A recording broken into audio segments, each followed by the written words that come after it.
I spent the full year trying to heal my hair from all the breakage, dryness, and thinning. Then I realized I was causing most of the damage myself. Once I stopped a few specific everyday habits, my hair didn't just get healthy and bouncy. Curls emerged. My hair today is the result of these things I'm going to share with you today. Here are the exact things I had to stop doing first though. I stopped blow drying my hair straight every single time I washed it. Oh, and after I washed it, the next day I would touch it up with either a straightening iron or a curling iron. So I stopped doing that and I only did it for special occasions. I wanted to let the damage grow out so healthy hair could come in. At first, it was ugly, frizzy. But once I figured out how to make it less ugly, my hair kept getting healthier and something crazy happened. The curls. Turns out I have curly hair. Now, sometimes I think my air-dried hair is prettier than my straight blowout. Don't get me wrong, a blowout is beautiful and the shine unbeatable. And honestly, if I'm recording a video usually or going out, I'm gonna be blowing out my hair. That must sound crazy to you. If someone told me 3 years ago to only blow out my hair like once every few weeks, I would say impossible. And yes, at first it was, but once the hair healed, it looked better and I actually didn't need the heat as much. And then I loved the freedom and then it healed even more. And then I needed heat even less. It was like this virtuous cycle. The less damage I did, the better it looked without the heat. I had more time, it was easier and healthier. The next thing I did was I stopped aggressively treating my hair. There were 3 ways that I was being super aggressive. I learned that wet hair is weaker. Water gets inside the strands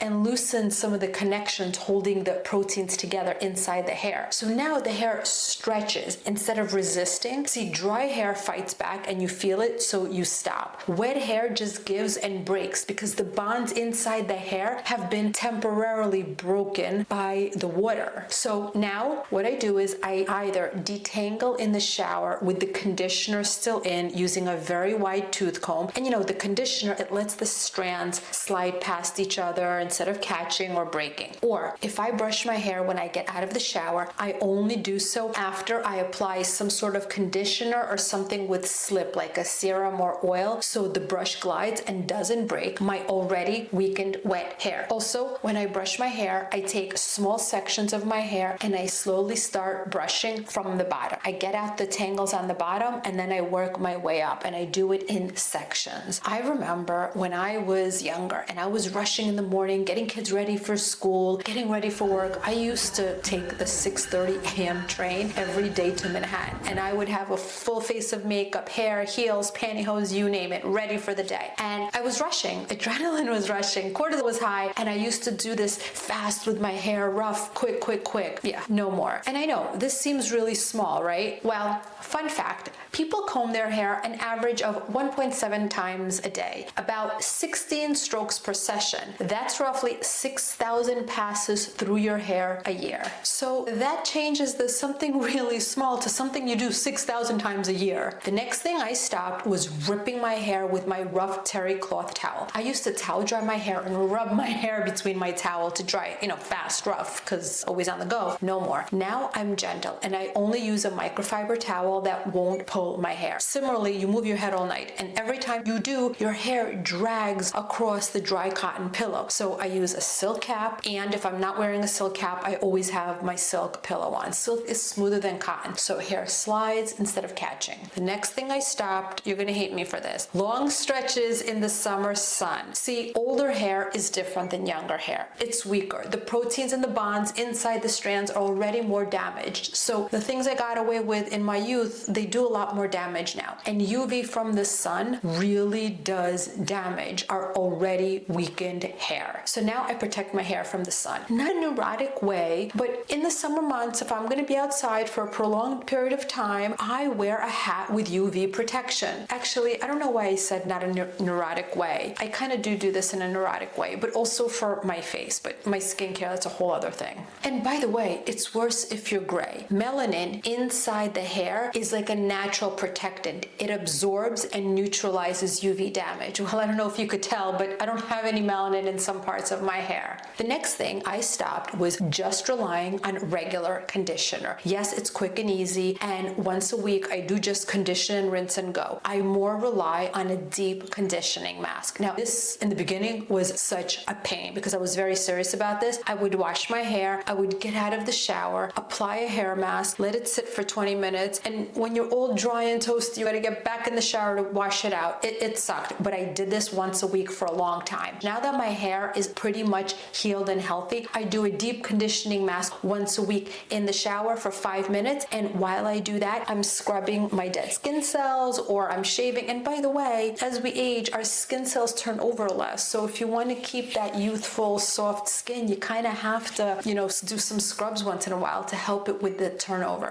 Now, the deep conditioning mask that I use, I have a bunch, but my favorite is the Briogeo Don't Despair Repair Mask. It has panthenol, vitamin B5, which is small enough to slip inside the hair and makes the hair stronger. It also attracts moisture and helps the hair hold on to it. And it has these proteins that fill the rough spots on the cuticle, the outside layer of your hair. And that adds some strength too. And the conditioning agents in this product, they lay down a thin, smooth layer that seals the cuticle and cuts down the moisture from evaporating out of your hair. As we age, or when you have white hair, gray hair, chances are your hair is more porous. There's more holes in it, for ease of speaking, and water or moisture that you put in, it evaporates. So panthenol gets inside and holds the water there. The next thing I stopped is waiting for my hair to strengthen, and I started to actively work on strengthening it. So for that, I do 3 different repair treatments. You can just do one. I didn't start with all 3. Each one of these treatments goes after a slightly different weak spot in the hair. So over a couple of weeks, I'm not just fixing the same thing on repeat. Let's understand the parts of the hair. Hair is made of keratin, a protein. Picture it as a string of beads strung together. You have lots of these bead chains lying next to each other, kind of like a rope.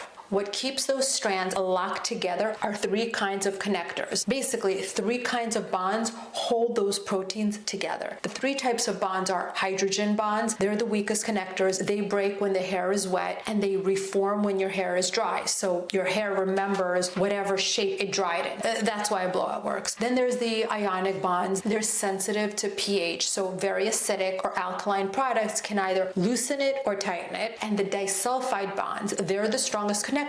These are broken with real damage like heat or chemical treatments. Why is this important to know? Because if I'm not actively heating my hair, I may not need a product that focuses on the disulfide bonds, which break with heat. But if I'm going to be out for, maybe on vacation, I'm blowing out my hair a lot, or I did some sort of treatment, I know I'm going to reach for that disulfide bond product. So the 3 products I use and alternate so that I hit all the different parts of my hair over the course of a month. I use the K18 Leave-In Molecular Repair Mask, the Living Proof Triple Bond Complex, and Olaplex number 3. And here's why.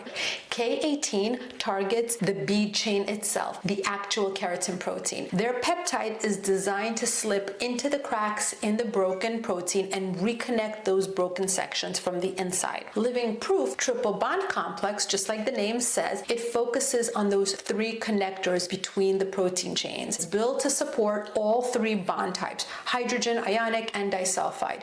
And then Olaplex number 3, it focuses on just that strongest connector, the disulfide bond. Its active ingredient is a special molecule that's been shown to bridge broken disulfide links caused by chemical services or heat. So if I'm using a lot of heat for a particular time, I'm going to reach for the Olaplex 3. So that's the reason I alternate these 3, so that they repair my hair and make it stronger, more bouncy. But each one comes at the problem from a different angle. Briogeo is my hydrating, smooths the outer layer of the hair and helps the inner strand hold on to moisture. Whereas these 3 treatments, they go inside the hair, fix it, and strengthening it. So look, this is a lot, I know, but I didn't do all of this at once. Over the course of more than a year, I tried different things to find what worked, and I kept adding after trial and research, lots of research. The biggest mistake we all make is we do one thing, don't see results, abandon it, and jump to the next product without understanding the ingredients or how they actually work. So we fall for the marketing, or we buy different bottles with the same exact ingredients that already didn't work. Nothing here is life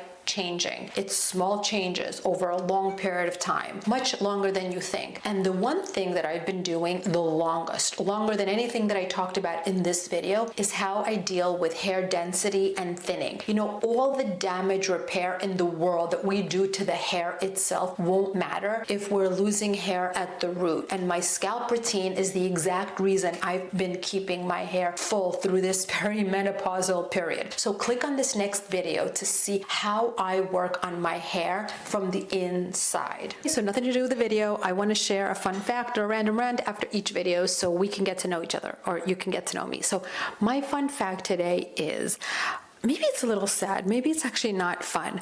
My husband, sadly, has one living relative, his father. And we both kind of have a small family. Mine is bigger. And that's why we wanted to have more children. We have 3 kids, and family is super important to us because we envision and we're yearning for a big family. So we can't wait for our kids to get married and have children. I don't know if that's interesting or not, but I wanted to share that.